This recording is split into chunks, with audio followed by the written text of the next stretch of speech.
Sa ngayon po ay patuloy pa rin na hanging habagat ang hangin na umiihip dito sa ating bansa mula sa kanlurang bahagi habang may mga low pressure areas pa rin na nandyan po sa silangan ng Luzon. Nakapasok na po ang Invest 93W at nasa layo na po ngayon ng 995 km east ng Cagayan at ang Invest 92W naman ay nananatili pa rin sa silangan ng Catanduanes about 198 km east away. Bumaba po ang tsansa ng mga yan na maging bagyo for the next 24 hours pero papalakasin po ng mga yan ang hanging habagat hanggang pa sa mga susunod na araw na mas magdudulot ng mas maulan na panahon sa ilang bahagi po ng ating bansa. At ito nga ang pinapakita ng forecast model na ating ginagamit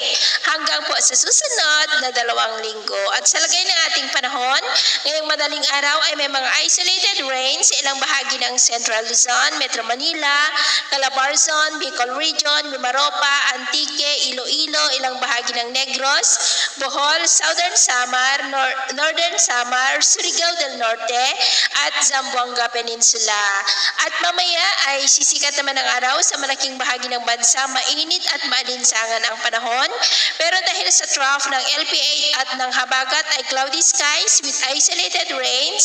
ang ilang bahagi ng Bataan, Metro Manila, Calabarzon, Bicol Region, Mimaropa, Northern Samar, Southern Leyte, ilang bahagi ng Negros, Antique, Iloilo, Sulu Archipelago at Zamboanga Peninsula. At mamayang hapon, mas maraming lugar ulit ang makakaranas ng maulap na kalangitan with isolated rains sa malaking bahagi ng ating bansa. Kaya kung nalapas tayo sa ating mata